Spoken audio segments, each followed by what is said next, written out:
आपण आतुरतेनं यांच्या मार्गदर्शनाची वाट बघत आहोत। ते आपल्या 34व्या वार्षिक अधिवेशनाचे प्रमुख अतिथी माननीय डॉक्टर हर्षदीप कांबळे साहेब, सभापती नागपूर सुधार प्रन्यास नागपूर, हे आपल्याला या ठिकाणी मार्गदर्शन करणार आहेत। मी त्यांना या ठिकाणी डायसवरती आमंत्रित करतो की त्यांनी आम्हाला आपलं मार्गदर्शन द्यावं। डॉक्टर हर्षदीप कांबळे साहेब। या नागपूरला यायच्या आधी, म्हणजे इथे माझी बदली व्हायच्या आधी, खरं तर IASमध्ये जेव्हा मी अभ्यास करत होतो तर नागपूर शहरामध्येच मी त्यावेळेस राहत होतो। तेव्हा माझी फार इच्छा असायची की जर मी IAS झालो तर नागपूरमध्ये माझी एखादी पोस्टिंग व्हावी, जेणेकरून माझ्या आवडीचं हे शहर आहे, या शहरासाठी मला काहीतरी करायला मिळेल। आणि आता नुकतीच महाराष्ट्र शासनाने नागपूरला माझी NITचे चेअरमन म्हणून बदली केली, आता जवळपास 1 महिना मला होत आहे। तर ते ह्या नोकरीचा मी थोडासा तेव्हा, कारण औरंगाबादमध्ये महापालिकेमध्ये आयुक्त म्हणून पदावर काम करीत होतो। महापालिका तुम्हाला सर्वांनाच माहीत आहे, तिथे काय सकाळपासूनचं जे सुरू होऊन जातं, म्हणजे सकाळी 5-6 वाजल्यापासून की आमच्या वॉर्डमध्ये पाणी आलं नाही, आमच्या वॉर्डमधला कचरा उचलला गेला नाही, रात्रीपर्यंत मग आमच्याकडचे दिवेच लागत नाही, कशी महापालिका चालते, तुम्ही काय करता वगैरे, असं दिवसभर तिथे काम जे आहे ते सुरू राहतं। त्याच्यामुळे त्या कामामध्ये रिट्रोस्पेक्शन करायला वेळ मिळत नव्हता, इंट्रोस्पेक्शन करायला वेळ मिळत नव्हता।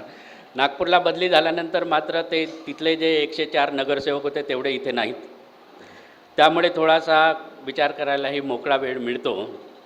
मग तेव्हा मी सहज विचार करत होतो आणि औरंगाबादची काही मंडळी या ठिकाणी आलेले आहेत, कास्ट ट्राईबचे ते सदस्य आहेत।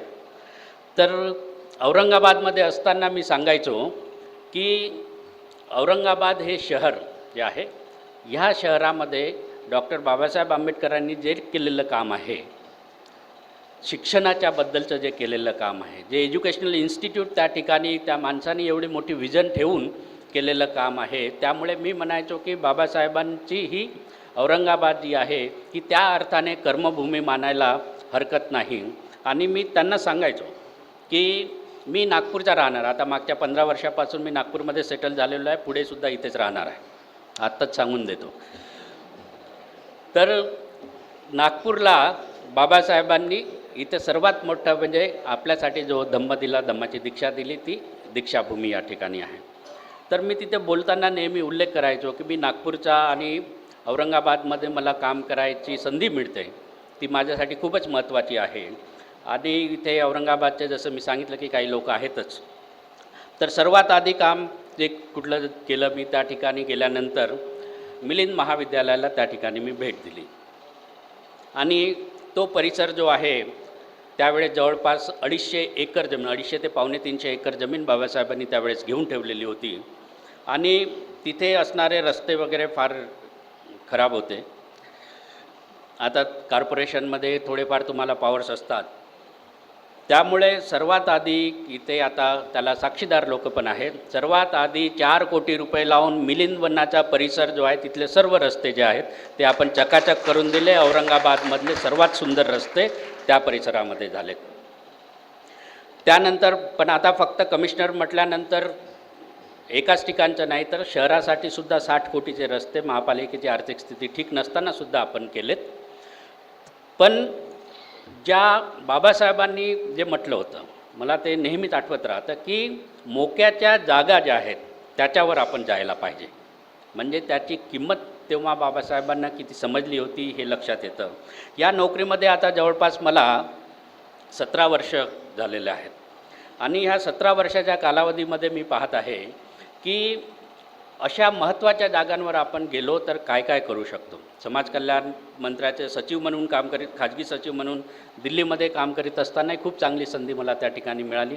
बऱ्याचशा स्कीम्स ज्या आपल्याला रिवाईज करायच्या होत्या त्या केल्यात आपण। त्या ठिकाणी प्री मॅट्रिक स्कॉलरशिप आपल्या मुलांसाठी नव्हती, ट्रायबलसाठी नव्हती, दोन्हीसाठी त्यावेळेसच ती मंजुरी जी आहे ती त्या काळामध्ये त्या ठिकाणी झाली। ते कॅबिनेट नोट जी आहे ती ड्राफ्ट करायचाही चान्स मला त्यावेळेस त्या ठिकाणी मिळाला। त्यामुळे एका निर्णयामुळे त्यावेळेस शेड्यूल कास्टचे जे आहेत 50 लाख विद्यार्थ्यांना एका वर्षामध्ये फायदा झाला. त्याच्यानंतर ट्रायबल डिपार्टमेंटनी तिथे जे शेड्यूल ट्राईबचं जे मिनिस्ट्री आहे त्यांनी आमची नोट जशीच्या तशी उचलली, तिथलं शेड्यूल कास्ट काढून शेड्यूल ट्राईब टाकलं, आकडे बदलले, तशीच कॅबिनेट पुढे नेली, त्यांच्यासाठी ती मान्य झाली. तर अशा काम करायची जी संधी आणि मग ज्या गोष्टीवर आपण जसं तथागतांनी म्हटलं आहे, you become what you think. विचारांची जी ताकद असते ती विचारांची ताकद खूप मोठी असते. मग ह्या परिस्थितीमध्ये, कारण बाबासाहेबांचे जे विचार आहेत माझ्या जीवनावर त्याचा फार मोठा प्रभाव आहे. आमच्या घरामध्येच आई बाबूजी, विशेषतः आई जे आहेत ती ह्या सगळ्या चळवळीमध्ये काम करीत असते, त्यामुळे लहानपणापासूनच आमच्या मनावर ते संस्कार आहेत. मग जिकडे आपण जसं विचार करतो तसं आपण बनत असतो. मग ह्या नोकरीमध्ये असताना मला फार चांगल्या संधी मिळाल्यात. त्यामध्ये आणखी एक खूप चांगली संधी मिळाली दिल्लीमध्ये असताना, ते म्हणजे 26 अलीपूर रोडला ज्या ठिकाणी बाबासाहेबांनी स्वतःचा शेवटचा श्वास घेतला त्याला इंटरनॅशनल स्मारक करण्यासाठी कमिटी नेमणं आणि ते काम करून घेण्याचंही काम करायची संधी मला त्या ठिकाणी मिळाली. इथं या ठिकाणी कासारे साहेब आहेत, त्याच्यानंतर सदानंद भंतेजी ऑल इंडिया भिक्खू संघाचे अध्यक्ष आहेत, त्यांनासुद्धा त्या कमिटीवर जे आहे त्या कमिटीवर आम्ही घेतलेलं होतं. सामाजिक न्याय विभाग दिल्ली या विभागामार्फत कुठल्याही भंतेजींना कुठल्याही कमिटीवर घेण्याची ती पहिलीच वेळ होती आणि त्या विषयाचं महत्त्व जाणून ते मला करता आलं, याचं मला फार बरं वाटतं. आत्ताच नुकतीच थोरात साहेबांशी माझं बोलणं झालं, सुखदेव थोरात साहेबही त्याच्याशी रिलेटेड होते. त्यांनी सांगितलं की आता ते काम जे आहे आम्ही त्यावेळेसचं जो मंजूर करून दिलेलं होतं ते काम आता CPW विभागामार्फत मोठ्या जोमाने सुरू होणार आहे. त्याच्याकरता आर्किटेक्ट वगैरे सर्वांची नेमणूक त्या ठिकाणी झालेली आहे. तसंच डॉक्टर आंबेडकर फाउंडेशन म्हणून जी संस्था त्या ठिकाणी आहे तिथे सुद्धा जनपथलाच त्यांचंही फार मोठं ऑफिस, एक इंटरनॅशनल सेंटर त्या ठिकाणी, रिसर्च सेंटर त्या ठिकाणी सुरू करायचंही मान्यता ते माझ्याच वेळेस त्या कार्यकाळामध्ये झालेली होती. तर हे सांगायचा उद्देश असा की हा जो प्रवास आहे या प्रवासामध्ये त्यानंतर मी औरंगाबादला आलो. औरंगाबादमध्ये मला तिथे काम करायची संधी मिळाली. त्याच्यानंतर आता नागपूरला आलो. नागपूर हे माझ्यासाठी फार महत्त्वाचं शहर आहे, कारण बाबासाहेबांनी आपल्या सर्वांसाठी ज्या 2 अतिशय महत्त्वाच्या गोष्टी दिल्यात.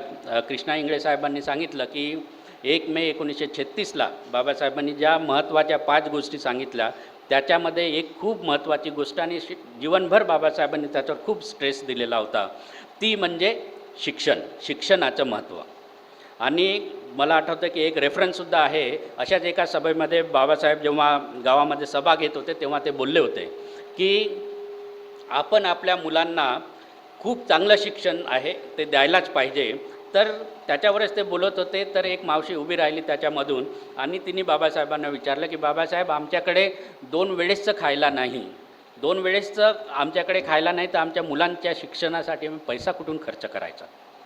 तेव्हा बाबासाहेब म्हटले होते 2 वेळेस जेवायसाठी पैसे नाही तर एकच वेळेस जेवा, पण आपल्या मुलांना शिकवा. एवढं शिक्षणाचं महत्त्व त्यांनी सांगितलं. तो मेरे दिमाग में ये हमेशा से रहा है कि एजुकेशन जो है दैट इज़ द मास्टर की, दैट इज़ द मास्टर की. इसलिए उन्होंने जो शिक्षा का महत्व हमें बताया है वो मैं मानता हूँ कि सबसे बड़ी चीज़ है जो उन्होंने हमें दी है. और बाबा साहब ने शिक्षा के बारे में अगर कहीं बहुत अच्छे इंस्टीट्यूट चालू किए हैं तो फर्स्ट इज़ औरंगाबाद, फिर उसके बाद बॉम्बे में उन्होंने शुरू किए. तो मैं हमेशा से ये कहते रहता हूँ कि ये शिक्षा का महत्व उन्होंने जो हमें बताया है वो एक, और दूसरा जो भी शिक्षित आदमी रहता है हमारे जैसा बड़ा ऑफिसर भी बन जाता है, आपके जैसा भी अच्छा ऑफिसर बन जाता है, अच्छे पदों पे जाता है, लेकिन वो अच्छा आदमी बनेगा इसकी कोई गारंटी नहीं रहती. क्योंकि जितनी बड़ी पोस्ट पे हम जाते हैं तो वहाँ पे प्रलोभन भी इतने ज़्यादा रहते हैं और इतनी सारी चीज़ें तुम्हारे सामने आते रहती है कि हमें लगता है कि यह ऐसे ही मिल रहा है तो हम इसका फ़ायदा हमने लेना चाहिए. तो ऐसा हमने नहीं करना चाहिए, हमारा आचरण अच्छा होना चाहिए करके बाबा साहब ने हमें एक बहुत अच्छे यानी एक अच्छा आदमी कैसे बनना, उसका आचरण कैसे अच्छा रहे, ऐसा आदमी कैसे बनना चाहिए, इसलिए एक बहुत अच्छे धम्म की, बहुत अच्छे विचार की हमें दीक्षा दी और वो दीक्षा उन्होंने यहाँ से नागपुर से दी. मैं ये कहना चाहता हूँ कि बाबा साहब ने दो चीज़ें हमें जो दी है, वो पहली इम्पॉर्टेंट चीज़ है शिक्षा, और दूसरी बहुत इम्पॉर्टेंट चीज़ है जो अच्छा आदमी बनाने में हमें हेल्प करती है, वो है दीक्षा। औरंगाबाद और नागपुर का ये कनेक्शन जो है, ये हमेशा से मेरे ध्यान में रहा है, और ये मेरे नौकरी के इसमें मैं मानता हूँ कि औरंगाबाद भी मेरा जाना ये मेरे लिए बहुत फ़ायदेमंद रहा है, और नागपुर में भी मेरा आना मेरे लिए बहुत फ़ायदेमंद रहेगा, ये बात मैं जानता हूँ। और यहाँ पर जब भी मैं आता हूँ, मैं अभी मला जवळपास जसं मी म्हटलं की सर्व्हिसमध्ये जवळपास 17 वर्ष झालेले आहेत. मागच्या 14-15 वर्षापासून मी कुठल्याही नोकरीमध्ये असलो, मी कलेक्टर असलो काय, मुंबईमध्ये मंत्रालयात असलो काय, किंवा दिल्लीमध्ये असलो काय, कुठल्याही नोकरीमध्ये जरी मी असलो तरी धम्मचक्र प्रवर्तन दिनाच्या निमित्ताने मात्र मी त्या दिवशी त्या रात्री मी इथेच नागपूरला असतो. त्याचं एक कारण आहे. त्याचं कारण महत्त्वाचं असं आहे की मी या ठिकाणी जे येतो ते फक्त इथल्या लोकांचं जे इतक्या दूरदूरून भारताच्या कानाकोपऱ्यातून आलेले लोक असतात त्यांच्यामध्ये मिसळून जायसाठी मी येत असतो. कारण तो 15-20 लाख लोकांचा जो मॉब आहे त्यामधून जी मिळणारी एनर्जी आहे, ते जे वातावरण असतं, ती एनर्जी मला मिळावी, त्या एनर्जीचा काही भाग मला मिळावा म्हणून या ठिकाणी मी नेहमीच येत असतो. आणि ती वर्षभरासाठी मला ती एनर्जी पुरते. थोडी थोडी कमी व्हायला लागली की परत पुढच्या वर्षी येतो, आणि तसं मी काम जे आहे ते करीत राहतो. परंतु हे काम मात्र करीत असताना, प्रशासकीय सेवेमध्ये काम करीत असताना एक मात्र मी पाळलं. सोशल कामही थोडंफार तर आम्ही करत असतो, परंतु एक गोष्ट मात्र मी जाणीवपूर्वक पाळली, आणि ते या ठिकाणी मी सांगू इच्छितो, कारण आपण सर्व कर्मचारी अधिकारी बंधू आहात, की आपल्या कामामध्ये कधीही कमी पडायचं नाही, हे पहिल्यांदा आधी आपल्या नोकरदार वर्गाने ठरवायला पाहिजे. माझे सगळे बॉस एकात दुसरा सोडून सगळे हे इतर जाती धर्माचे होते, परंतु मी गर्वाने या ठिकाणी सांगू शकतो की माझे सगळे CR जे आहेत ते आउटस्टँडिंग आहेत. कारण मान मोडेपर्यंत काम केलं, खरंच मान मोडली आहे, सर्वायकल स्पॉन्डिलायटिस झाला आहे, पण तरी काम केलेलं आहे, आणि आपल्या कामामध्ये कमी पडलो नाही. प्रशासकीय काम जे आहेत माझे, ते प्रशासकीय कामामध्ये कधीच कुठे कमी पडलो नाही. एकात दुसरा 19-20चा फरक झाला असेल, परंतु माझे दुसरे जे बॅचमेट आहेत, जे स्वतःला ओपनमधून आलो किंवा कुठल्याही याच्यामधून आलो असं जरी म्हणत असतील, त्यांच्यापेक्षा मी जरी चांगलं काम करत नसेल तरी नक्कीच सांगू शकतो की एक तसूभरही कमी नाही, हे या ठिकाणी मी नक्कीच सांगू शकतो. आणि आपल्याला जे नेहमी सांगत राहतात की मेरिटवर आलेले हे रिझर्वेशनचा फायदा वगैरे, हा जो विषय नेहमी आपल्यापुढे सांगत असतात, आज या ठिकाणी मला असं सांगावंसं वाटतं की महाराष्ट्रामध्ये जर आपण पाहिलं तर 3 शेड्यूल कास्टचे व्हाईस चान्सलर्स आहेत. 3 शेड्यूल कास्टचे व्हाईस चान्सलर्स आहेत ज्यांची मेरिटवरच नियुक्ती झालेली आहे. आणखी याच्यापेक्षा मेरिट आपल्या समाजाचं, मागासवर्गीय समाजाचं आणखी काय विचारायची गरज आहे. मित्रांनो, आता जर UPSCचाही आपण रिझल्ट जर बघितला, हो राहुरी कृषी विद्यापीठाचे झाले 4 आहेत, 4. ते इंगळे साहेबांना खूप डेटाची जी आहे फार तंतोतंत माहिती असते. तर आणखी काय मेरिट पाहिजे. म्हणजे आता वेगवेगळ्या गोष्टी जेव्हा, कारण कर्मचाऱ्यांचे प्रश्न जे असतात तर आपण प्रमोशनच्या बाबतीमध्ये नेहमीच चर्चा करीत असतो. तर आपल्याला सर्वांना माहीत आहे इंदिरा साहनी जजमेंट जे आहे ते माहीत आहे. नागराज जजमेंट जे आहे ते त्याच्यावर बसलेलं, त्याच्या इंदिरा साहनी जजमेंटचा आधार घेत नागराज जजमेंट म्हणून पण एक सुप्रीम कोर्टामधून आलेलं होतं. त्याच्यामध्ये त्यांनी, कारण तिथे केंद्र शासनामध्ये असताना ह्या गोष्टी माझ्यासमोर आलेल्या होत्या, त्यामध्ये त्यांनी नागराज जजमेंटमध्ये 3 महत्त्वाच्या गोष्टी ज्या आहेत त्या सांगितल्या होत्या. की जी अमेंडमेंट, कॉन्स्टिट्यूशन अमेंडमेंट जी झाली की प्रमोशनमध्ये रिझर्वेशन असायला पाहिजे, पण ते पूर्ण करण्यासाठी 3 महत्त्वाच्या गोष्टी त्यांनी सांगितल्या. एक, efficiency of administration should be maintained. Second, backwardness has to be proved. आणि third, inadequacy has to be proved. ह्या 3 गोष्टी असतील तरच प्रमोशन होऊ शकतं, असं त्या नागराज जजमेंटमध्ये म्हटलेलं आहे. तसं पाहता इंदिरा साहनीचा जर आपण अभ्यास केला तर इंदिरा साहनीमध्ये शेड्यूल कास्ट, शेड्यूल ट्राईबबद्दल काहीही म्हटलेलं नाही, परंतु नागराज जजमेंटमध्ये हे जाणीवपूर्वक घालण्यात आलं आणि ह्या कंडिशन ज्या आहेत मग त्या प्रत्येक प्रमोशनच्या ठिकाणी त्या ठिकाणी लागू करण्यात आलं. आता सुप्रीम कोर्टामध्ये त्याच्यावर आणखी दुसरी केस चालू आहे, परंतु उत्तर प्रदेशमध्ये तशी एक केस झाली, राजस्थानमध्ये तशी एक केस झाली, हिमाचलमध्ये तशी एक केस झाली. नागराज जजमेंटचा फायदा घेत शेड्यूल कास्ट शेड्यूल ट्राईबचे असणारे जे रिझर्वेशन इन प्रमोशन आहेत ते सर्वच्या सर्वच थांबवल्या गेलेले आहेत. UPच्या बद्दलचं तुम्ही वाचलंच असेल. परंतु अशी जी परिस्थिती आहे ही परिस्थिती महाराष्ट्रामध्येही यायला वेळ लागणार नाही, हे कृपया लक्षात ठेवा. आणि मग अशा पद्धतीची परिस्थिती पुढे आपल्यासमोर येऊ शकते हे जर आपल्याला माहीत असेल तर मग त्याचा एकत्रितपणे मुकाबला करणं फारच गरजेचं आहे. आणि हा मुकाबला करणं, कारण फार मोठी गोष्ट आहे, अशा पद्धतीने मुकाबला करणं एकट्याचं काम नसतं. त्याच्यासाठी संघटना जी आहे ही फारच महत्त्वाची असते.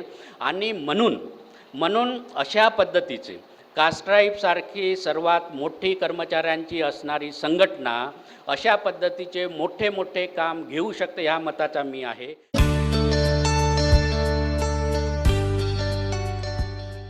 कास्ट्राईबसारखी सर्वात मोठी कर्मचाऱ्यांची असणारी संघटना अशा पद्धतीचे मोठे मोठे काम घेऊ शकते ह्या मताचा मी आहे. आणि म्हणूनच अशा पद्धतीची एवढी मोठी संघटना बांधली आणि ही संघटना बांधून इतके वर्ष चालवून दाखवले, आता 34वे वर्ष आहे, इतके वर्ष चालवून दाखवणं याच्यासाठी आपल्या अध्यक्ष सन्माननीय कृष्णा इंगळे साहेब यांचं मी अभिनंदन करतो आणि त्यांना समाजातर्फे धन्यवाद देतो की एवढी, कारण आणि तेही शिकले सवरल्यांची संघटना ती चालवणं इतके वर्ष, त्याच्यामध्ये एकोपा मेंटेन करणं खूपच कठीण काम. 10 रुपयाची वर्गणी देणारा 1000 प्रश्न विचारतो, त्यामुळे असं वाटतं की ते जाऊ द्या, नको कशाला. त्यामुळे यवतमाळमध्ये आम्ही मोठे मोठे प्रोग्राम घ्यायचो तिथे कलेक्टर असताना, पण ते सगळं प्रशासकीय बाबी सगळ्या सांभाळून माझे सगळे टार्गेट जे आहे ते 100%च्या वर पूर्ण करून काम करायचो. ते काम करीत असताना म्हटलं वर्गणी पुस्तक छापायचं नाही, ज्याला पैसे द्यायचे आहे ते द्यायचे आणि कुणालाच हिशोब द्यायचा नाही म्हटलं.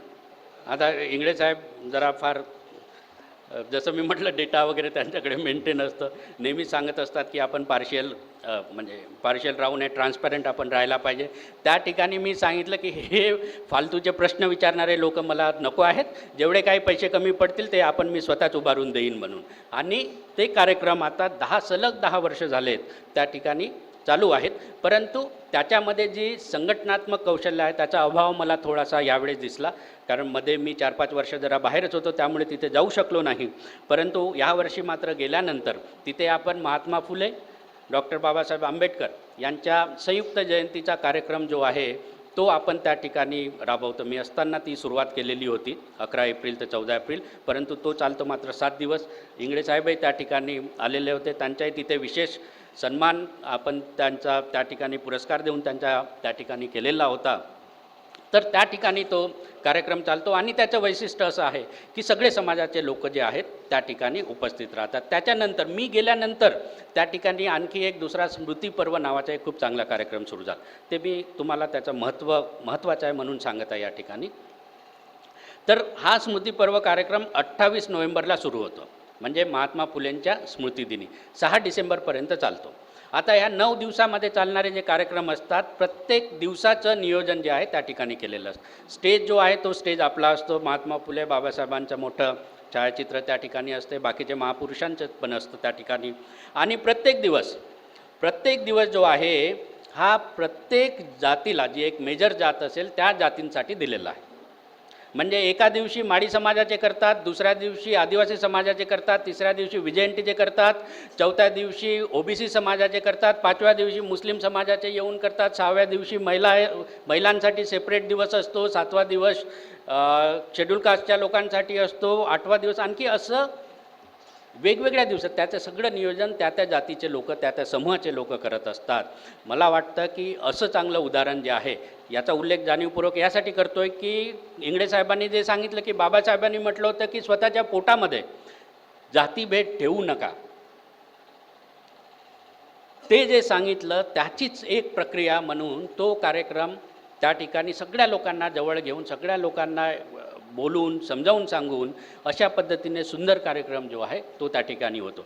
परंतु असे कार्यक्रम राबवल्यामुळे सगळा जातीभेद संपला असं मानायचं मुळीच कारण नाही. परंतु सुरुवात जी आहे आणि ही स्मृतिपर्वाची सुरुवात जी आयडिया जरी मी सांगितली असेल तरी मात्र तिथल्या लोकांनी ते घडवून आणलं म्हणजे कुठे ना कुठे त्यांनाही ते वाटतच होतं, फक्त थोडासा पुश करणारा पाहिजे.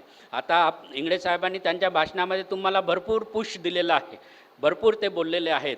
परंतु हे बोलणंसुद्धा खूप रास्त आहे, कारण आपलं पोटेन्शियल भरपूर आहे, आपलं पोटेन्शियल भरपूर आहे, एवढी चांगली आपली संघटना आहे.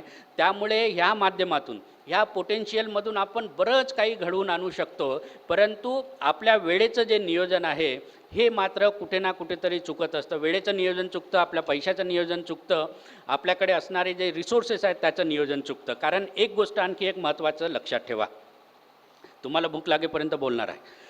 एक गोष्ट आणखी, भूक लागायला वेळ आहे ना, ओके.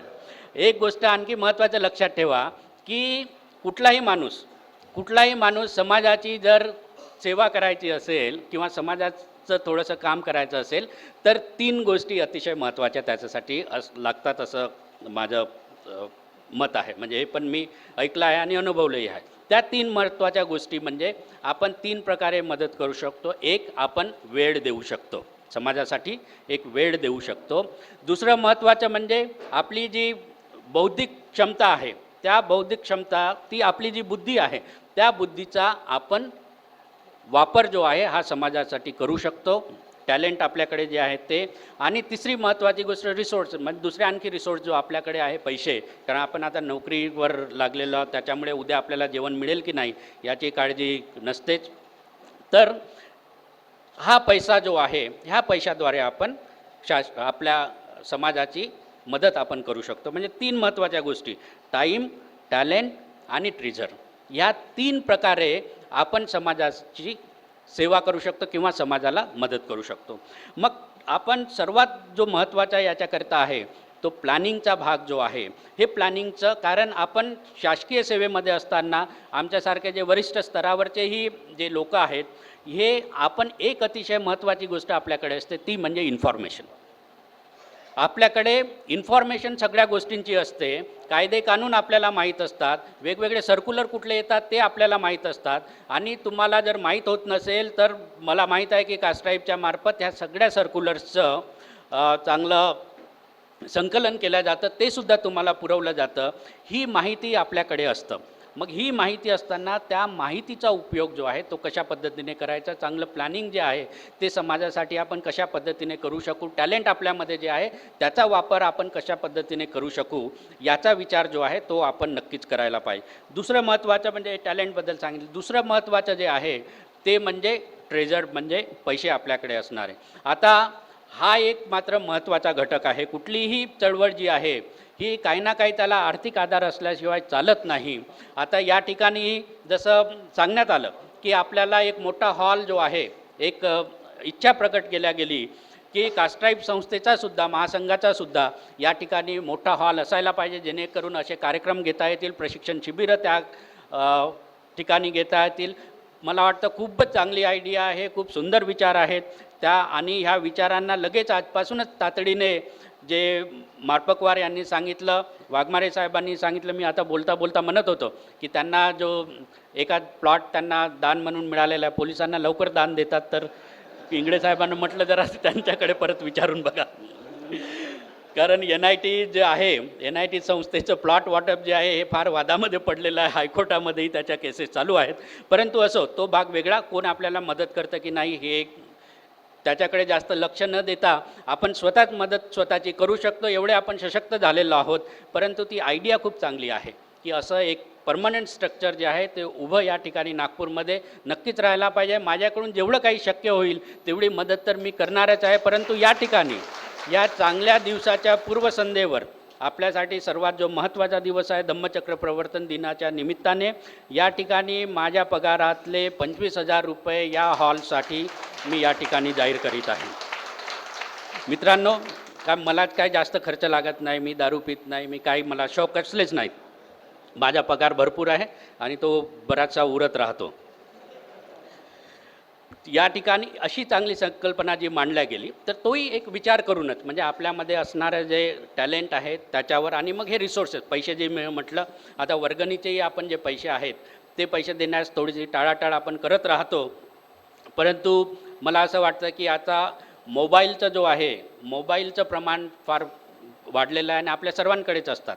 आता नवीन एक सिस्टीम सुरू झाली आहे ती M-पेसा, त्याच्यामुळे पैसेही ट्रान्सफर करतात. त्यामुळे इंगळे साहेब ते मोबाईलवरच पैसे घ्यायचे आता. वर्गणी वगैरे जी आहे टेक्नॉलॉजीचा वापर करून कशी आपल्याला घेता येईल, आणि त्या पद्धतीने जे आहे त्या पद्धतीने जर सुरू केलं, कारण तो टेक्नॉलॉजीचा एक महत्त्वाचा विषय आहे, त्याच्यावर मी 2 मिनटं बोलणारच आहे. तर असे हे रिसोर्सेस, जो मॉनिटरी रिसोर्सेस आहे, ते रिसोर्सेस आपल्याला कशा पद्धतीने वापरता येईल याचाही सुद्धा विचार जो आहे तो आपण करायला पाहिजे. तिसरी महत्त्वाची गोष्ट जी आहे ती म्हणजे आपल्याकडे असणारा वेळ. आता मी बरेचसे असे अधिकारी बघितलेत, आता आम्हीसुद्धा खूप बिझी असतो आणि आपणही सर्वजण खूप बिझी असता हे मला माहीत आहे. परंतु तरी मला असं वाटतं की आपण ह्या सर्व गोष्टींसाठी आपलं जे कर्तव्य आहे समाजाप्रती ते पाळण्यासाठी नक्कीच थोडा नाही थोडासा जो आहे वेळ आपण देऊ शकतो. 24 तास बिझी असणारा माणूस मी अजूनपर्यंत पाहिला नाही. तुमच्यामधला जर कुणी असेल तर कृपया हात वर करा, त्याच्यासोबत माझी फोटो काढायची इच्छा आहे. कुणीच नाही, व्हेरी गुड. म्हणजे आपण 24 तास बिझी नाही हे आधी आपण मान्य करा, आणि त्याच्यानंतर मग 24 तास आपण जर बिझी नाही तर मात्र आपण काही ना काही वेळ जो आहे तो नक्कीच देऊ शकतो. आता दुसरा एक महत्त्वाचा मुद्दा या ठिकाणी मला सांगायचा, औरंगाबादलाही मी तो सांगितलेला होता, की आजकाल मात्र आमच्यासारखेही लोक थोडेफार इकडे तिकडे, आता आम्ही भाषण करायला फिरत असतो. आता खूप वर्षाची सर्व्हिस झाल्यामुळे भाषण करायची सवय लागलेली आहे. इकडे तिकडे फिरत असतो. आमच्यामध्ये एक मात्र दुर्गुण कुठे ना कुठेतरी येत असताना मी पाहिलेलं आहे. स्पष्टपणे या ठिकाणी सांगतो की आम्हाला वाटायला लागलं आहे, की मलाही वाटायला लागलं आहे की मी फार मोठा समाजकार्य करणारा माणूस आहे. आता जेव्हा मी ह्या नोकरीमध्ये काम करतो, मी सकाळी 9 वाजल्यापासून रात्री 9 वाजेपर्यंत काम करतो. 12 तास काम करतो, नक्कीच करतो. त्यानंतर मग ज्या दिवशी सुट्टी असते, जशी आज सुट्टी आहे, मग उद्या पण सुट्टी आहे, तर अशा सुट्टीच्या दिवशी किंवा माझ्या ऑफिसचं काम संपल्यानंतर मी थोडंसं काम समाजाचं करायचं म्हणून सामाजिक कार्यक्रमामध्ये जातो. म्हणजे माझा एक लक्षात ठेवा की माझा जो वेळ आहे, मी स्वतःबद्दल सांगत आहे की माझा जो वेळ आहे हा वेळ जास्तीत जास्त माझा नोकरी करण्यामध्ये जातो. मी समाजासाठी फक्त माझ्या वेळेमधला 5% ही वेळ देतो की नाही हे मला खात्रीलायक सांगता येत नाही, पण तरी मात्र मला वाटत आहे की मी खूप समाजाचं काम करतो आहे म्हणून. मित्रांनो, समाजासाठी वेळ देणं ही सर्वात मोठी गोष्ट आहे, हे लक्षात ठेवा. आणि मग आपण आपला वेळ जो आहे हा वेळ आपला नोकरीमध्ये जास्त जातो हे सुद्धा लक्षात ठेवा. मग वेळ तर द्यायलाच पाहिजे, त्याच्याशिवाय कुठलीही चळवळ चालणार नाही, कास्ट्राईबची चळवळ चालणार नाही, आपली चळवळ चालणार नाही, समाज पुढे जाणार नाही, हेही लक्षात आपल्याला आहेच. म्हणून वेळ आपण स्वतः देऊ शकत नसू तर मग दुसरे वेळ देणारे जे आहेत ते आपण तयार करायला पाहिजे, ही काळाची गरज आहे.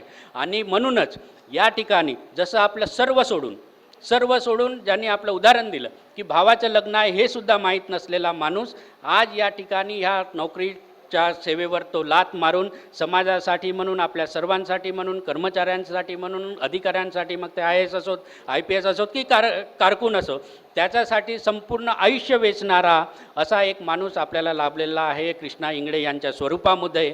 त्यामुळे त्यांचे हात आपण जास्तीत जास्त कसे बळकट करता येतील ह्या संघटनेच्या माध्यमातूनही आणि इतर माध्यमातूनही हे आपण शिकायला पाहिजे. आणि हे शिकत असताना जसं मी म्हटलं की आपण स्वतः वेळ देऊ शकत नाही, तर ज्या ज्या ठिकाणी आहात त्या ठिकाणी वेळ देणारे कार्यकर्ते जे आहेत ते आपण तयार करायला पाहिजे. आणि वेळ देणाऱ्या कार्यकर्त्यांकडे रिसोर्सेस नाहीत, ते रिसोर्सेस आपण त्यांना पुरवायला पाहिजेत. आणि असं जर आपण केलं तरच आपण एक समाज म्हणून पुढे जाऊ शकू. कारण मी असं बघितलेलं आहे, जसं मी सांगितलं की आम्ही स्वतःला खूप असं समजायला लागलो की समाजाचं काम आमच्याशिवाय होतच नाही आणि फक्त आम्हीच करतो म्हणून. परंतु याच्यामुळे काय झालं आहे की अधिकारी कर्मचारी जे आहेत ते, आणि जे समाजामध्ये राहतात, समाजात 24 तास जे राहतात, त्याच एरियामध्ये राहतात, त्याच झोपडपट्टीमध्ये राहतात, सामाजिक कार्यकर्ते जे आहेत ते आपल्याकडे कधी येतात, तर आपण म्हणतो की आपल्याकडे 14 एप्रिलच्या वेळेस येतात. का? तर वर्गणी मागायसाठी म्हणून येतात. मग आपण त्यांना म्हणतो की आले आता वर्गणी मागायसाठी 100 लोक आले. आपण सांगतो की अरे ते आत्ताच तर त्या दुसऱ्याला दिली, तिसऱ्याला दिली, चौथ्याला दिली. आणि आपण मग तो काय म्हणतो की मी वर्षातून यांच्याकडे फक्त 1-2दा जातो, तेही वर्गणी मागायला. आणि तेही कुणाच्या नावावर? बाबासाहेबांच्या नावावर. बाबासाहेबांमुळे हे लोक इथे बसलेले आहेत आणि त्यांच्याच नावाने जयंती करायचं किंवा कुठला कार्यक्रम घ्यायचा त्याला हे मदत करत नाही, म्हणून तो आपल्यावर रागावतो, कारण त्याच्याकडे रिसोर्सेस कमी आहेत. आपली काय भावना असते की हा तिथला गल्लीतला राहणारा समाजसेवक आहे, कार्यकर्ता आहे, झोपडपट्टीत राहणार आहे, माझ्या नोकरीसाठी हा काय मदत करू शकतो? शून्य करू शकतो. माझ्या हा काही कामाचा नाही, माझ्या काही उपयोगाचा नाही. माणूस हा स्वार्थी असतो, हे सगळेजण आपण मान्य कराल. लहानपणापासूनच स्वार्थीपण सुरू होतं. लहानपणीच काय जन्मल्याबरोबर बाळ रडायला लागतं. कशाला रडतं? काहीतरी पाहिजे असतं. काय पाहिजे असतं? दूध पाहिजे असतं. तेव्हापासून त्या काही ना काही पाहिजे असताचा जो विचार आहे हा माणसाच्या मनामध्ये नेहमीच असतो. मग आपण कुठे ना कुठेतरी विचार करतो की बाई हा सामाजिक कार्यकर्ता जो आहे तो कशा पद्धतीने आपल्याला मदत करू तर मुळीच शकत नाही, फक्त आपल्याकडे वर्गणी मागायला येतो, म्हणून आपल्या मनात त्याच्याबद्दल नेगेटिव्ह जे आहेत विचार पैदा होतात. आणि त्याच्याबद्दल आपले विचार निगेटिव्ह, आपल्याबद्दल त्याचे विचार निगेटिव्ह. त्यामुळे महाराष्ट्रामध्ये मला असं बघायला मिळालेलं आहे की सामाजिक कार्यकर्ते आणि हा नोकरीपेशा वर्ग आहे याच्यामध्ये एक कुठे ना कुठेतरी फार मोठी दरी निर्माण झालेली आहे.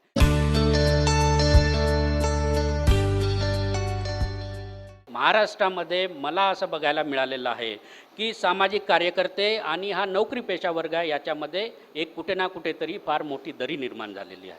जो सुसंवाद असायला पाहिजे, जे कम्युनिकेशन असायला पाहिजे ते कमी पडलेलं आहे. आपण आपापल्या प्रश्नामध्ये असतो. आपले प्रमोशनचे प्रश्न आहेत, नोकरीचे प्रश्न आहेत, हे मी मान्य करतो. आपल्या कुटुंबाचेही पर्सनल प्रश्न असतील हे सुद्धा मान्य करतो. परंतु जेव्हा आपण सामाजिक विषयाचा, एका समाजाचा, आपल्या सर्व मागासवर्गीय समाजाचा जेव्हा आपण विचार करतो तेव्हा मात्र चळवळ कशावर चालते हे लक्षात घ्यायला पाहिजे. जसं मी सांगितलं की टाईम, टॅलेंट, ट्रेझर ह्या 3 महत्त्वाच्या गोष्टी ज्या आहेत त्याच्यावर आपण काय करू शकतो. आणि वेळ जर देऊ शकत नाही तर मग वेळ देणारे कार्यकर्ते आपण तयार करायला पाहिजेत. त्यांना जर समजत नसेल तर आपल्याला समजतं, तेवढी बुद्धी आहे, तेवढी इन्फॉर्मेशन आपल्याकडे आहे, तेवढं नॉलेज आहे, त्याच्यामुळे त्यांना समजवण्याचंही काम जे आहे ते आपण करायला हवं. अशी जर एक आपण वेळ देऊ शकत नाही, पण दुसऱ्यांच्या मार्फत आपल्याला जे हवं आहे ते जर समाजामध्ये जर करू शकू आणि असं जर कॉम्बिनेशन आपल्या समाजामध्ये, या महाराष्ट्रामध्ये तयार झालं तर मला वाटतं की नक्कीच ह्या चळवळीला एक गती मिळेल असं मला वाटतं. कारण जसं मी म्हटलं की आपण वेळ देऊ शकत नाही, त्यांच्यामार्फत त्यांची ताकद असते, ते 24 तास लोकांमध्ये राहतात. त्यामुळे त्यांच्या ताकदीला कमी लेखू नका. आपल्याकडून जे शक्य होत नाही ते त्यांच्याकडूनही आपण करू शकतो. कधीकधी आपल्याला अशी वेळ येते की मोर्चामध्ये आपण सहभागी होऊ शकत नाही, परंतु या सामाजिक कार्यकर्त्यांकडून आपण मोर्चे त्याच्यामध्येही आपण काढलेले आहेत. वेगवेगळ्या प्रश्नावर ते समोर आलेले आहेत, ही गोष्ट लक्षात ठेवा. त्यामुळे त्यांची ही किंमत जी आहे ती समाज विकासामध्ये फार मोठी आहे, हे लक्षात ठेवा. आणि हे जे चित्र आपल्याला बघायला मिळतं की सामाजिक कार्यकर्ते आणि आपण जो शिकलेला नोकरीपेशा जो वर्ग आहे याच्यामध्ये निर्माण झालेली जी दरी आहे ती कुठे ना कुठेतरी कमी करायचं काम जे आहे ते आपण सर्वांच्या मार्फत व्हायलाच पाहिजे. आणि कसं आपण ज्या ज्या ठिकाणी आहात त्या ठिकाणी ते घडवून आणायचा प्रयत्न करा, अशी माझी तुम्हाला या ठिकाणी विनंती आहे. मी ज्या ज्या ठिकाणी जातो त्या ठिकाणी माझा हा प्रयत्न असतोच की सर्व, मग ते पॉलिटिकल राहू द्या, कुठलेही राहू द्या. आता पॉलिटिक्सबद्दल कृष्णा इंगळे साहेबांनी एक वाक्य उच्चारलं की रिपब्लिकन पक्षाची जी आहे अशी फुटाफूट झाली नसती, परंतु मला आणखी त्याच्यावरही वेगळं आणखी बोलता येईल आहे. सध्या ते कधीतरी नंतर बोलेन. परंतु एवढंच मला या ठिकाणी सांगायचं आहे की आपण नेहमी जी बोलणं करतो तर नेहमी आपण नेत्यांना एकत्र करायचं बोलणं करत असतो. मला असं म्हणायचं आहे की नेते येतात आणि जात राहतील, पॉलिटिकल नेते येतील आणि जात राहतील, परंतु समाज एकत्र जर राहिला तर मग नेतेसुद्धा फुटणार नाहीत याची गॅरंटी असते. त्यामुळे समाज एकत्र करण्याच्या गोष्टीवर आपण जास्त भर द्यायला पाहिजे या मताचा मी आहे. आणि हे करीत असताना म्हणजे माझ्या समोरचा मी प्रसंग या ठिकाणी तुम्हाला सांगू इच्छितो. फार 7-8 वर्षापूर्वीचा हा प्रसंग आहे. मी मुंबईला त्यावेळेस नोकरीमध्ये होतो आणि लोकलमधून मी जात होतो. तर तिथे असा ग्रुप बसलेला होता आणि त्या ठिकाणी डिस्कशन चालू होतं. तर हे डिस्कशन कशावर होतं तर आपली काही मंडळी होती, दुसरे पण होती त्याच्यामध्ये. तर हे डिस्कशन होतं, इकडून तिकडून सामाजिक प्रश्नावर वगैरे झालं आणि ते आलं रिपब्लिकन चळवळीवर. आणि नेत्यांवर आला. आणि मग मी ते ऐकत होतो. आता साहजिकच रिपब्लिकन नेते म्हटल्यावर आमचेही कान थोडेसे त्यांच्याकडे गेले. आणि तेव्हा मी ते ऐकलं, तर तिथला एक माणूस जो बोलत होता की तुमचे नेते असे, मग मला कळलं की हा नक्कीच दुसरा आहे. तर असे सगळी शक्ल करून टाकली, एवढं बोलून त्यांनी सुरुवात करून दिली. मग नंतर आपली लोकं जी मग हो हो हो, हा नेता असा आहे, तो नेता यांनी हे केलं, त्यांनी ते केलं. म्हणजे तो माणूस जो आहे, जवळपास अर्ध्या तासाचा माझा प्रवास होता तो रेल्वेचा. त्यामध्ये तो ज्या माणसाने सुरू करून दिलं होतं, तो माणूस फक्त 1 मिनिट बोलला. बाकी 29 मिनिटं जे आहेत, म्हणजे मी उतरेपर्यंत आपलीच माणसं बोलत होती आणि आपलीच माणसं आपल्या माणसांना शिव्या घालत होती. तर आता मला काय सांगायचं आहे की चार चौघामध्ये काही पथ्य जे आहेत ते आपण पाळणं अतिशय आवश्यक असतं. तर चार चौघामध्ये असं बोलणं जे आहे हे कितपत योग्य आहे याचाही आपण विचार करा. समाजाबद्दलचं आपण काय मेसेज देतो हे अतिशय महत्त्वाचं आहे.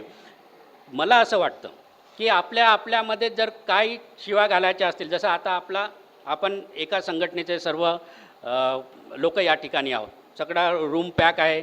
या ठिकाणी आता फार बौद्धिक इंगळे साहेबांनी तुमचं घेतलं, पण त्यालाही काही ना काही त्यांचे विचार आहेत, कसं पुढे जायला पाहिजे याच्याबद्दलची त्यांची तळमळ आहे. त्यामुळे त्या शब्दामध्ये जरा कडक शब्दामध्ये तुमच्याशी बोलले. माझं हेच म्हणणं आहे, असं ज्या ठिकाणी दरवाजे खिडक्या बंद आहेत त्या ठिकाणी आपल्याविषयी काय चर्चा करायची आहे ती करायची. जेवढे एकमेकाचे कपडे फाडायचे आहेत तेवढे फाडायचे, परंतु तिथून बाहेर निघताना मात्र एकमेकाच्या गळ्यात हात घालूनच राहायला पाहिजे. कारण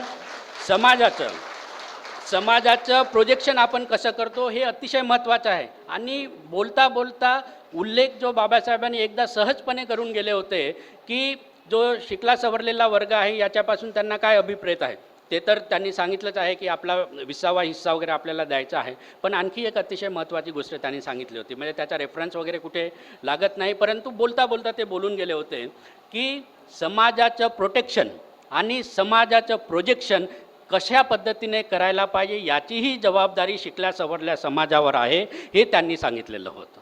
आता प्रोजेक्शन आपलं प्रोजेक्शन कशा पद्धतीने आपण करतो हे सुद्धा अतिशय महत्त्वाचं आहे. कारण बाहेर आपण ज्या पद्धतीने दिसतो, वागतो, राहतो त्यानुसार त्या समाजाबद्दलचे मत ठरवल्या जातात. शेड्यूल कास्टचा समाज हा कशा पद्धतीने असेल, शेड्यूल ट्राईबचा समाज कशा पद्धतीने असेल, अशी मतं आधीच बनवलेले असतात. आता मी किती झालं तरी तसं आता माझं नाव तुम्हाला सर्वांनाच माहीत आहे, त्यामुळे मी कुठे जायच्या आधीच मी कोण आहे हेही माहीत असतं. त्यामुळे बऱ्याच ठिकाणी काय सांगायची भानगडच पडत नाही. परंतु सगळ्यांचे नावं असं नसतात. ज्या पद्धतीने प्रोजेक्ट करतो किंवा आपल्याबद्दलची जी मतं आहेत, आता मी तिथे औरंगाबादला जॉईन झालो. आता औरंगाबाद म्हणजे चळवळीचं सेंटर आहे, हे तुम्हालाही माहीत आहे, नागपूरसारखंच. तर त्या ठिकाणी सगळ्यांचा समज असाच होऊन गेला की बाई आता हा माणूस आला तर हा फक्त आपल्याच लोकांचं करणार, असं. म्हणजे ती मानसिकता त्यांची की आता आयुक्त म्हणून आलेला तिथे माणूस, IAS अधिकारी असलेला माणूस, त्याच्याबद्दल जर असं मेंटॅलिटी लोकांची अजूनही असेल तर मग आपल्याला माहीत आहे की आपल्याबद्दल जे लोक विचार करीत असतात ते कशा पद्धतीने असेल. आता त्या ठिकाणी मग खरं म्हणजे ज्या जबाबदाऱ्या असतात त्या पार पाडायचा नेहमीच माझा प्रयत्न असतो, ते मी सांगितलंच आहे. तिथेही त्या सगळ्या जबाबदाऱ्या जवळपास पार पाडायचा मी प्रामाणिकपणे प्रयत्न केला. आणि हे करीत असताना मात्र मग ज्या ठिकाणी आपल्याला प्रोजेक्ट करायचा आहे, आपण कसं वागतो, काय वागतो याच्याकरता मात्र मी फार पर्टिक्युलर राहत असतो. त्याही ठिकाणी अतिशय कडक होतो, कडकपणेच वागलो. आपले नगरसेवक असतील, कुठलेही असतील, सर्वांना समानच पद्धतीने वागणूक देत होतो. माझ्या केबिनमध्ये येताना प्रत्येक नगरसेवक कुठलाही असेल तो मात्र विचार करूनच यायचा की साहेबांशी काय बोलायचं आहे म्हणून. कारण जास्त मी बोलत नाही, फक्त अशा भाषणामध्येच आता सवय लागल्यामुळे जास्त बोलतो, अदरवाईज ऑफिसमध्ये जास्त बोलत नाही. तर मित्रांनो, मग कारण माझं प्रोजेक्शन ज्या पद्धतीने होत आहे, माझ्या कामाची जी पद्धत आहे याच्यावर सर्व लोक नजर ठेवून असतात, ही जाणीव मला प्रत्येक वेळेस असते. तुमचं काम कसं आहे, तुम्ही कशा पद्धतीने काम करता याच्यावरही सगळे लोक नजर ठेवून आहेत, हे कृपया तुम्ही सर्वांनी लक्षात ठेवायला पाहिजे. आणि त्यामुळे आपण कशा पद्धतीने काम करतो हे फार महत्त्वाचं असतं. त्यामुळे ते नेहमीच लक्षात ठेवून कुठलंही ज्या ठिकाणी मी सही करतो, ज्या ठिकाणची नोटशीट असते ते खूप वेळा वाचतो आणि मग सही करतो. कारण सही केल्यानंतर त्याला मी जबाबदार असतो आणि त्याबद्दल सगळी माहिती असणं आपल्याला अतिशय आवश्यक असते. कायदे कानून खूप वाचतो, सगळी फाईल वाचून काढतो. माझे ते ऑफिसर वाचत नसेल तेवढं वाचतो. परंतु ते करत असताना कारण हे माझ्या मनात असतं की माझ्याबद्दल जर चांगलं मत झालं तर माझ्या समाजाबद्दलही चांगलं मत होईल याची जाणीव मला नेहमीच असते. आणि म्हणूनच मी काम करत असतो. कारण हे काम करीत असताना हे काम आपण सर्वांसाठीच करीत असतो, परंतु हे करीत असताना मी फक्त एकटा पुढे गेलो तर समाज पुढे जात नाही, हे तुम्हा सर्वांना माहीत आहे. तुम्ही एकटे पुढे गेले तर समाज पुढे जाणार नाही. आणि समाजाची परिस्थिती अशी आहे, आपण तर सोडूनच द्या, ते आपण आता मुख्यमंत्री बिहारचे जे आहेत मांझी दलित समाजाचेच आहेत, एका मंदिरामध्ये गेले होते. आता मुख्यमंत्री असलेला माणूस मंदिरात जातो, तो गेल्यानंतर तिथून त्या मंदिराची साफसफाई केल्या जाते. अशा पद्धतीची मेंटॅलिटी, अशा पद्धतीचा आपला समाज घटक जो आहे तो अशा पद्धतीचे कामं चालू आहेत. त्यामुळे त्या मेंटॅलिटीमध्ये विशेष फरक जो आहे तो पडलेला नाही. इंगळे साहेबांनी फार सुंदर सांगितलं की दिसत असणारी अनटचॅबिलिटी आणि अनसीन अनटचॅबिलिटी हे खूपच महत्त्वाचे ते वाक्य बोललेले आहेत. खूप सुंदर वाक्य आहे. आपण त्याचा कुठे ना कुठेतरी विचार करावा आणि आम्ही सर्वजण या ठिकाणी बोलत आहोत, त्याचा नक्कीच तुम्ही विचार कराल असं मी गृहीत धरीत आहे. तर हे अशा पद्धतीने म्हणजे आपण जर स्वतः एक उत्कृष्ट अधिकारी कर्मचारी म्हणून आपण जर काम करीत राहिलो तर हळूहळू आपल्या समाजाचं नक्कीच नाव होईल आहे की बाई हे मागासवर्गीय समाजाचे जे लोक आहेत की यांचं काम नेहमीच चांगलं असतं. त्याच्यानंतरही आपल्याला प्रॉब्लेम येतात, ही गोष्ट मी मान्य करतो. त्याच्यानंतरही आपले CR जे आहेत ते खराब केलेले जातात, हेही मान्य करतो.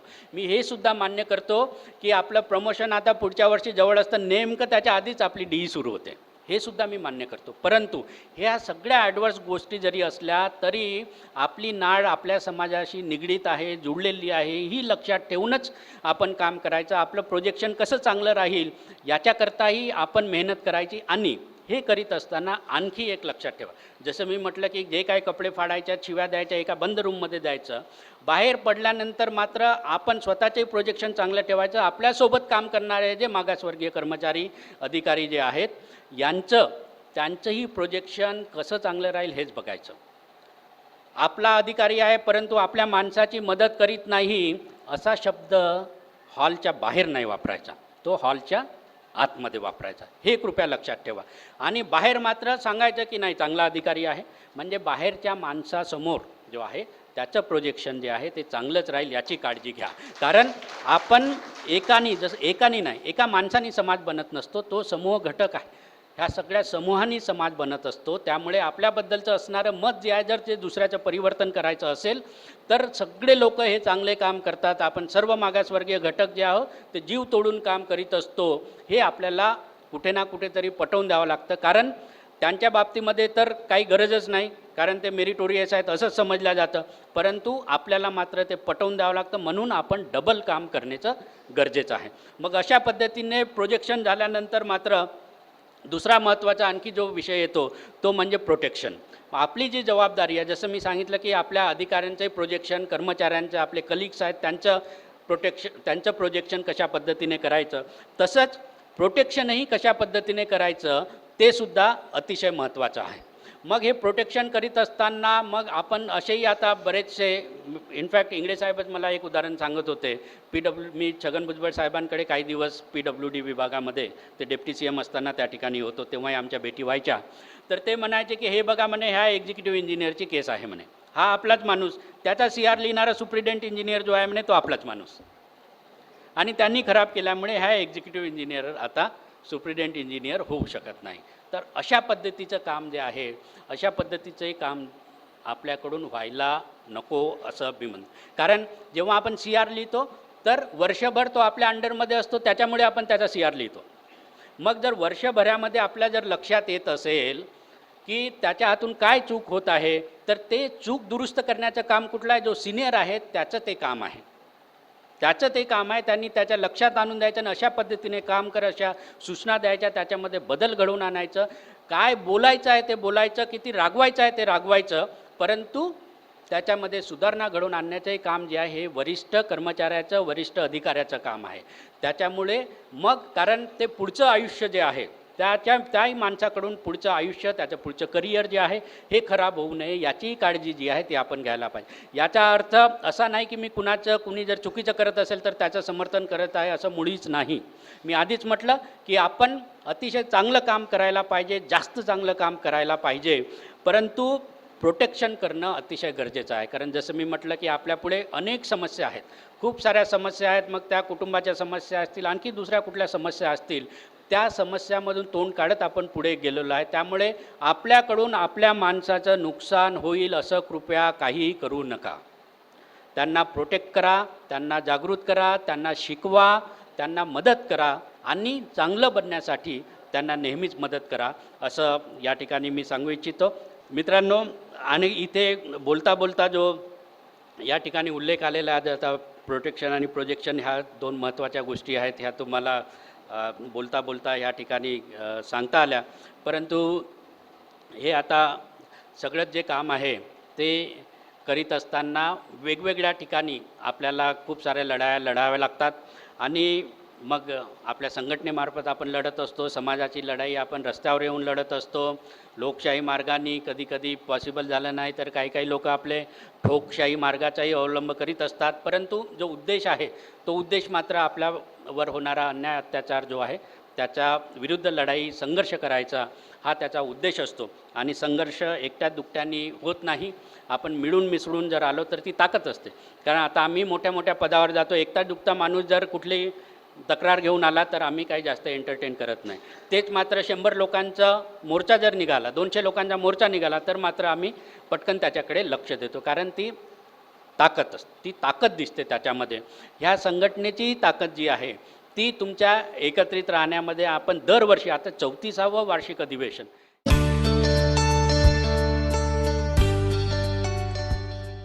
ह्या संघटनेची ताकद जी आहे ती तुमच्या एकत्रित राहण्यामध्ये आपण दरवर्षी, आता 34वे वार्षिक अधिवेशन, इतक्या दिवसापर्यंत ही संघटना बांधून राहिलेली आहे, सशक्त झालेली आहे. कारण मी प्रत्येक चीफ सेक्रेटरी बघतो, प्रत्येक चीफ सेक्रेटरींचे फोन जे आहेत, म्हणजे कधी आम्ही इंगळे साहेबांचा फोन उचलत नाही मीटिंगमध्ये असताना, पण चीफ सेक्रेटरी मात्र त्यांचे फोन नक्कीच उचलतात.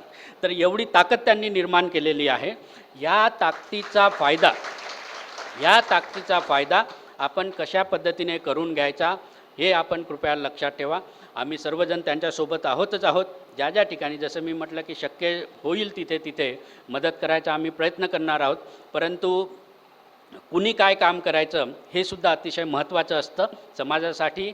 कुणी बाहेर येऊन लढा द्यायचा, कुणी पडद्यामागून यायचं, कुणी कुठलं काम करायचं, हे सुद्धा आपण अतिशय समंजसपणे जे आहेत ते समजून घेतलं पाहिजे. प्रत्येकाच्या काही ना काही मर्यादा येतात आणि प्रत्येक माणूस काय कामाचा आहे हे सुद्धा आपण लक्षात घ्यायला पाहिजे. आता दुसरे जे उच्च ऑफिसर आहेत जे पॉलिसी मेकिंगमध्ये अतिशय महत्त्वाचे असतात, जसं मी सांगितलं की प्री मॅट्रिक स्कॉलरशिप जी आहे ती आम्ही केंद्रामध्ये लागू करून घेतलेली होती, परंतु महाराष्ट्रामध्ये लागू व्हायला उशीर झाली होती. त्याच्याहीकरता इंगळे साहेबांनी त्याला खूप भांडण केलं. म्हणजे हाही एक आश्चर्याचाच विषय आहे की एवढी मेहनत करून तिथे आम्ही लागू करून घेतली, तिथे मंजूर करून घेतली आणि त्याचे पैसे केंद्र सरकार देणार, ते सुद्धा लावायला या ठिकाणी जर अडचणी होत असतील तर मला वाटतं की मग मोक्याच्या जागावर जाणाऱ्यांची जास्त संख्या असायला पाहिजे आणि ती जास्त संख्या निर्माण करायचंही काम जे आहे ते तुमच्यामार्फत घडू शकतं हे लक्षात ठेवा. कारण आपण सर्वांना, आपल्या मुलाबाळांना आपण स्वप्न देत असतो की आपला मुलगा जो आहे आपल्यापेक्षा वर जायला पाहिजे, डॉक्टर इंजिनियर बनायला पाहिजे, IAS IPS बनायला पाहिजे. तर मला आठवतं की आपल्या आता आधीचे दिवस मला आठवतात, एका प्राथमिक शाळेमध्ये चिचाडच्या तिथे भंडारा जिल्ह्यामध्ये मी शिकत होतो. माझे वडील त्या शाळेमध्ये जिल्हा परिषद शिक्षक होते. जेव्हा पण एज्युकेशन ऑफिसरचे वगैरे, एज्युकेशन ऑफिसचे कुणी बाहेरचे लोक वगैरे आले ते विचारायचे मुलांना की तुम्हाला काय बनायचं आहे. सगळ्यांचे हात वर असायचे की आम्हाला शिक्षक बनायचं आहे, मास्तर बनायचं आहे म्हणून, कारण ते मॉडेल जे आहे ते समोर होतं. परंतु आता मात्र आपल्या दिशा ज्या आहेत त्या रुंदावलेल्या आहेत, वाढलेल्या आहेत, आपले विचारही वाढलेले आहेत आणि म्हणून आता मात्र आपण स्वप्न बघू शकतो की आपला मुलगा जो आहे, माझ्या आईने कधीच स्वप्न बघितलं नव्हतं की तिचा मुलगा IAS होईल म्हणून. माझ्या तिला एवढंच वाटायचं की माझ्या मुलाने डॉक्टर व्हावं आणि लोकांची सेवा करावी, हे तिचं स्वप्न होतं. ते पूर्ण केलं. त्याच्यानंतर डॉक्टर झाल्यानंतर कळलं की या ठिकाणीच मी राहिलो. 2 वर्ष मेडिकल ऑफिसर होतो. ट्युबेक्टॉमी ऑपरेशन हे ते वगैरे सगळे कार्यक्रम, नॅशनल कार्यक्रम पार पाडलेले आहेत. त्याही वेळेस टॉपच होतो. सगळ्या 6 PSCचे ऑपरेशन एकटाच करायचो. ते कुठेच सोडलं नाही. कारण काय की आपण समाजाचे प्रतिबिंब आहोत.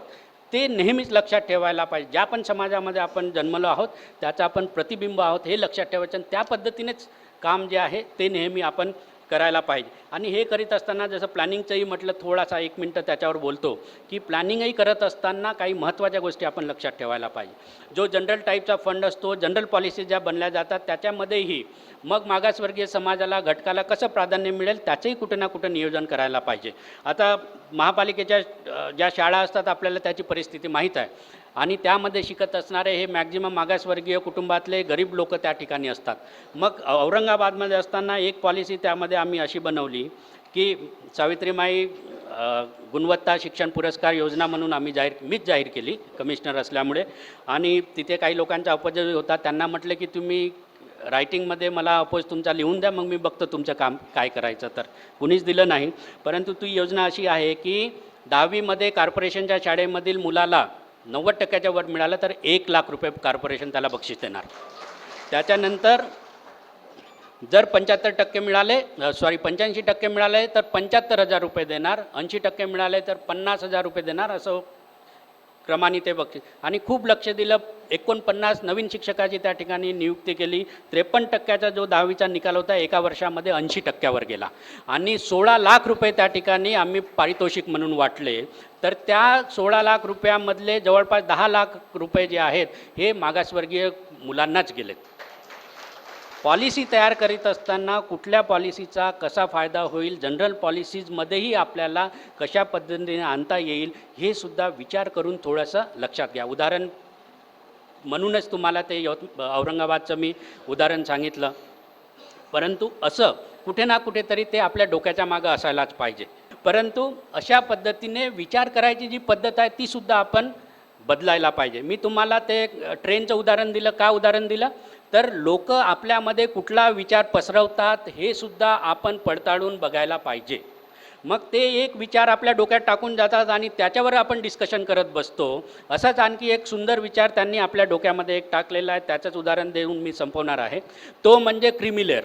आता जे IAS IPS वाघमारे साहेबांसारखे लोक आहेत, माझ्यासारखे आहेत, पंजाबराव वानखेडे यांच्यासारखे उच्च पदावर जे आहेत, ह्या लोकांच्या मुलांना रिझर्वेशनचा फायदा कशाला पाहिजे आहे असं एक नवीन सुरू केलेलं आहे. त्यामुळे शेड्यूल कास्ट, शेड्यूल ट्राईब यांच्यामध्ये क्रिमिलेअर लावायला पाहिजे असे सगळेच जण म्हणतात. आणि विशेष म्हणजे आपले जे सिनियर लोक आहेत यांच्याशी माझी याच्यावर चर्चा झाली आणि ते सुद्धा म्हणतात की बरोबरच आहे की जे ओपनच्या मुलांना फॅसिलिटी मिळू शकतात ते आमच्याही मुलांना मिळू शकतात, आम्ही देऊ शकतो. त्यामुळे ते रिझर्वेशन जर घेतलं नाही तर आपल्याच गोरगरीब समाजामधील लोकांना ते मिळेल, म्हणून आपण घ्यायचं नाही असे आहेत. आता एवढ्यापुरतं ठीक आहे. परंतु याच्यामध्ये जर आपण खोलवर जाऊन विचार केला, हा विचार आपल्या डोक्यामध्ये टाकण्यात आलेला आहे. पण एक असा विचार तुम्ही केला का की ओपनमध्येही सुद्धा गरीब लोक आहेत ना, मग त्यांच्याकरता असं स्पेशल रिझर्वेशनची मागणी कधी झालेली आहे का की ओपनमधले जे गरीब आहेत त्यांच्याकरताही नोकरीमध्ये वेगळं आपल्याला आरक्षण पाहिजे म्हणून? नाही. आता याचा आणखी जास्त विचार करत असताना थोडासा खोलात विचार करत गेलो. आता त्याचं उदाहरण माझंच उदाहरण म्हणून सांगतो, लवकर समजता येईल तुम्हाला. की माझे वडील प्राथमिक शिक्षक होते. जसं मी म्हटलं की आईची इच्छा होती मोठा भाऊ इंजिनियर व्हावा, मी डॉक्टर व्हावं. त्याच्याप्रमाणे म्हणजे तेवढी त्यांची इच्छा होती, तेवढं झालं. पण मी डॉक्टर झाल्याबरोबर काय केलं, नोकरी केली, मेडिकल ऑफिसर म्हणून जॉईन झालो. का तर माझे 2 लहान भाऊ शिकत होते, त्यांनाही पैसे पाठवायचे होते, वडिलांनी स्वतःचं घर बांधू शकले नव्हते. तर हे सगळं सेटलमेंटचाच कार्यक्रम जो आहे तो चालू होता. त्यामुळे मी आधी नोकरी केली म्हणजे मी आता PG करू शकलो नाही. आता PG आत्ताची जी रिक्वायरमेंट आहे, एक लक्षात ठेवा की पॉलिसी मेकिंगच्या ज्या जागा आहेत त्या उच्च जागेवर कोण जातं ते जरा थोडंसं लक्षात घ्या. त्या ठिकाणी जो PG आहे, PhD आहे, ज्याचं इंटरनॅशनल पब्लिकेशन झालेलं आहे, असाच माणूस त्या ठिकाणी जाऊ शकतो. म्हणजे अतिशय उच्च विद्याविभूषित, उच्च शिक्षित तोच त्या ठिकाणी जाऊ शकतो, जिथे जाऊन मग पॉलिसीज बनतात. आता आजच्या घडीला आपण जर पाहिलं तर पॉलिसी मेकिंगमध्ये आपलं पर्सेंटेज 0.1%च्याही पेक्षा कमी आहे, हे या ठिकाणी मी तुम्हाला सांगतो. आणि मग जेव्हा असा गरीब वर्गातला माझ्यासारखा विद्यार्थी जेव्हा डॉक्टर होतो, त्याचं पहिलं काम असतं नोकरी करणं. मग तो नोकरी करतो आणि नोकरी करून 20-25 वर्ष दवाखाना वगैरे काढला, तर थोडेसे पैसे कमवले, तर मग मात्र तो आपल्या मुलाला सोयी सुविधा पुरवून देऊ शकतो. त्याच्या मुलाला नोकरी करायची गरज नाही, त्याच्या मुलाला नोकरी करायची गरज नाही. तो आणखी शिक्षण घेऊ शकतो, मोठा PhD करू शकतो, इंटरनॅशनल कॉलेजमध्ये जाऊ शकतो, काही करू शकतो. दुसरा आणखी, मग आता जर ह्या मुलाचं रिझर्वेशन क्रीमी लेअर लावून जर त्याचं नष्ट झालं, तर मग तो फायदा कुणाला होणार? आणखी गरीब एका दुसऱ्या विद्यार्थ्याला समाजातील होईल, मान्य करतो. परंतु मग त्याची गरज काय राहील? तो पण ग्रॅज्युएट झाला, तो पण इंजिनियर झाला, तो पण डॉक्टर झाला, त्याची गरज काय राहणार? त्या गरीब विद्यार्थ्याची नोकरी करणं. तो PG PhD इंटरनॅशनल कॉलेजेस जर्नल्समध्ये पेपर पब्लिकेशनच्या भानगडीत पडणार नाही. असं हे गोलचक्र राहील. मग काय होणार? क्रीमी लेअर जर लावली तर हा जो वर्ग आहे की जो फार जास्त शिक्षण घेऊ शकतो आणि डायरेक्टली IIT मध्ये जाऊन जो प्रोफेसर बनू शकतो, तो कोण बनू शकेल? तर ज्याचा मुलगा क्रीमी लेअर ज्याला आपण म्हणू, ते तर सध्या लागू नाही आहे, परंतु ज्याचे मुलं जो चांगला साधन संपन्न आहे, नोकरीमध्ये फार उच्च पदावर गेलेला आहे, चांगले पैसे कमावलेले आहेत, त्याच लोकांची मुलं जी आहे ती डायरेक्ट त्या पॉलिसी मेकिंगच्या याच्यामध्ये जाऊ शकतात. परंतु तेच जर आपण कट केलं तर मग आणखी तो गरिबाचा मुलगा येणार, त्याला नोकरी करायची गरज राहणार. नोकरीची गरज फार जास्त लोकांना आहे. 30 लाखाच्या जवळपास शेड्यूल कास्टचे कुटुंब महाराष्ट्रामध्ये आहेत. त्यामध्ये जास्तीत जास्त मला वाटतं 3 ते 4 लाखच कुटुंबातील एक माणूस जरी आपण पकडला तरी तो शासनाच्या सेवेमध्ये आहे. बाकीचे 25 ते 27 लाख कुटुंब जे आहेत हे दुसऱ्यांवर अवलंबून आहेत, शेतीवर अवलंबून आहेत, लेबर आहेत, हे लक्षात ठेवा. त्याच्यामुळे गरीब पुढे येणाऱ्या विद्यार्थ्यांची संख्या जी आहे, म्हणजे हे एक रिझर्वेशन जर क्रीमी लेअरच्या नावाखाली रद्द झालं तर दुसरा गरीबच मुलगा पुढे येईल, पण त्याची गरज राहणार नोकरी करायची. मग त्या पॉलिसी मेकिंगच्या जागेवर जिथे आपण मोठ्या 13% असायला पाहिजे, तिथे आज 0.11%पेक्षाही कमी आहोत. का? तर अजून ती लेवल आपल्याला गाठायची. मग तीच लेवल अजून आपण गाठलीच नाही, तर मग हे क्रीमी लेअरचे आणि पुढच्या पॉलिसी मेकिंगच्या जागेवर जाऊन बसणारी क्षमता असणारा वर्ग जो आहे तो नष्ट करायचा. म्हणजे मग पुढे हे जाणारच नाही आणि प्रत्येक वेळेस मग आपण त्यांच्यावरच अवलंबून राहायचं आणि त्यांना चिव्या मारायचे की हे लोक असल्यामुळे आमची कामं, आमच्यासाठीच्या पॉलिसीज ज्या आहेत त्या व्यवस्थित होत नाही म्हणून. तर मित्रांनो, याच्यावर म्हणजे मी जे सांगतोय ते खरं आहे असं नाही, परंतु दुसरा जेव्हा आपल्या डोक्यात कुठली गोष्ट घालून देतो त्या गोष्टीचा आपण हुशार आहोत, आपल्याकडे टॅलेंट आहे, आपल्याकडे आपण या गोष्टींवर विचार करण्यासाठी नॉलेज आहे, इन्फॉर्मेशन आहे. त्यामुळे अशा गोष्टीचा विचार करून आपण मग त्याबद्दलचं आपलं मत जे आहे ते बनवायला पाहिजे. जे दुसरे सांगतात त्यावर विश्वास न ठेवता अतिशय खोलात जाऊन मत आपण बनवायला पाहिजे. आणि असा भ्रम पसरवणारी आपल्या समाजामध्ये असे भ्रम पसरवणारे बऱ्याचशा गोष्टी ज्या आहेत दुसऱ्यांच्या मार्फत चालू असतात, त्यांच्याकडूनही सावध राहायला पाहिजे. कारण ह्या चळवळीमध्ये काम करीत असताना तुम्हालाही माहीत आहे की आपल्याला आहे त्याच स्थितीमध्ये तसंच राहायला पाहिजे, किंबहुना आपण खालीच राहायला पाहिजे. म्हणून एक फार मोठी चळवळ जी आहे ती सुरू आहे. क्रांती प्रतिक्रांतीचं उदाहरण बाबासाहेबांचं भाषण आपल्या सर्वांना माहीत आहे. तर ही निरंतर चालणारी प्रतिक्रिया, म्हणजे त्यांना असं वाटतं की आपण खालीच राहावं. आपली इच्छा असते की वर आपण जायला पाहिजे, कुठे ना कुठेतरी आपण त्यांच्याही बरोबरीने आपण यायला पाहिजे असं आपल्याला नेहमीच वाटत असतं. त्याच्याकरिता जो आज संघर्ष आहे तो आपला चालू राहतो. परंतु असे मध्ये आपल्या मनामध्ये जे विचार टाकून देतात, कारण मी काय म्हटलं, तथागतांनी सांगितलं की you become what you think. तुमचे जे विचार आहेत तुमच्या मनामध्ये तुम्हाला जे पटलेले आहेत त्या पद्धतीने विचार करता तुम्ही, आणि जसं विचार करता त्याप्रमाणे त्याच्यावर चालता तुम्ही, आणि जसं चालता त्याप्रमाणे तुमचं आयुष्य जे आहे ते घडत जातं, तुमचं करिअर घडत जातं. आणि ते विचार तुमचे पक्के झाल्यानंतर तुम्ही दुसऱ्यांकडे तेच विचार पसरवता. जे मी सुरुवातीला म्हटलं की प्रोजेक्शन आणि प्रोटेक्शन याच्यावर बोलत होतो. मग ते प्रोजेक्शन कशा पद्धतीने होतं, जसे आपले विचार असतात तसं आपण प्रोजेक्शनचं काम करत असतो. त्यामुळे कुठल्याही गोष्टीचा आपण चांगल्या परिस्थितीमध्ये आहोत, आपली स्वतःची बुद्धी आपण लावू शकतो. हे सगळं नेटवर्किंग आपलं जे आहे, एवढी चांगली साथ आपल्याला आहे, एवढं चांगला महासंघ जो आहे तो आपला आहे. याच्यामध्ये ट्रेनिंग क्लासेस आपले घेतलेले जातात. वेगवेगळ्या वकिलांना बोलावून या ठिकाणी क्लासेस आपण घेऊ शकतो, त्यांच्याकडून मार्गदर्शन घेऊ शकतो. अशी एक मोठी सामूहिक शक्ती जी आहे ती तुमच्यामध्ये निर्माण झालेली आहे. मागच्या इतक्या वर्षापासून आपण अविरतपणे स्वतःचेही काम करीत आहात, मला माहीत आहे की समाजाचंही करीत आहात, परंतु तुमचं जे पोटेन्शियल आहे ते फार मोठं आहे, फार जास्त आहे. त्याच्यामुळे आणखी खूप जास्त काम जे आहे ते तुम्ही करू शकता. स्वतः जर वेळ देऊ शकत नसेल तर दुसऱ्याच्या मार्फतही तुम्ही करू शकता. ते त्याचं कृपया आपण कुठे ना कुठेतरी विचार करावा. आणि महाराष्ट्रामध्ये ही एक दरी निर्माण झालेली आहे की आपल्यामध्ये जे मतभेद आहेत ते मतभेदही कुठे ना कुठे कमी व्हायला पाहिजेत. सामाजिक कार्यकर्ते आणि नोकरीपेशा वर्ग जो आहे हा एकत्रितपणे काम करायला आला पाहिजे. एकमेकाबद्दलचा विश्वास जो आहे, कारण ते फार दुसऱ्याही चांगल्या गोष्टी करू शकतात जे आपण करू शकत नाही. तर त्यांच्या असे दोन्ही संघटनात्मक जर बांधणी आपल्याला करता येत असेल किंवा त्यांना कुठल्याही पद्धतीने मदत करता येत असेल, नक्कीच हा विचार आपण ठेवावा. कारण समाजातला प्रत्येक माणूस समाजाच्या कामी येऊ शकतो, फक्त त्याला कसं वळण द्यायचं आहे हे आपणच ठरवायला पाहिजे. तुम्ही याच्यामध्ये फार वरच्या लेवलवर आहात. या महासंघामध्ये काम करीत असताना तुम्हाला खूप चांगलं बौद्धिकही दिलं जातं. एक खूप चांगला नेता आपल्याला, म्हणजे महाराष्ट्राला एक खूप चांगला अधिकारी कर्मचारी वर्गाचा नेता आपल्याला स्वतःचं सर्व आयुष्य याच्यासाठी झगडत, आपल्या समाजासाठी झगडत अविरतपणे तुमच्या पाठीशी उभा आहे. खूप त्यांची तळमळ आहे. त्यामुळे त्यांना योग्य ती साथ जी आहे ती तुमच्याकडून मिळायलाच पाहिजे. आपण पॉवरफुल आहोत, आणखी जास्त पॉवरफुल बनू शकतो, याचं आपण स्वतःशी विश्वास ठेवा आणि तेवढं धैर्य पण बाळगा. तेवढं धैर्य, तेवढी हिंमत, तेवढी ताकद आपल्यामध्ये निर्माण करा. एवढीच या ठिकाणी मी या ठिकाणी आपल्याला बोलू इच्छितो. या ठिकाणी मला बोलवून इंगळे साहेबांनी स्वतःही मला या ठिकाणी निमंत्रित करून आपल्याशी मला जी बोलण्याची संधी उपलब्ध करून दिली. आणि तुम्ही गपचूपपणे ऐकून घेतलं. ह्या IAS सर्व्हिसचा आणखी एक फार चांगला फायदा आहे की काही सांगितलं तरी लोक गपचूप ऐकून घेतात.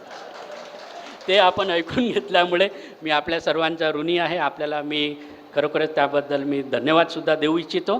आणि धम्मचक्र प्रवर्तन दिनाच्या निमित्ताने तुम्हाला खूप खूप शुभेच्छा देतो.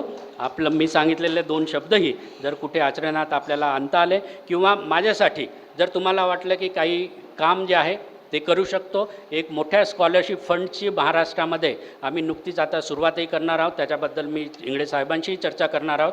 आपली जी चांगली मुलं आहेत त्या मुलांना इंजिनियर, डॉक्टर्स, चांगले लॉयर्स बनवणं ही काळाची गरज आहे.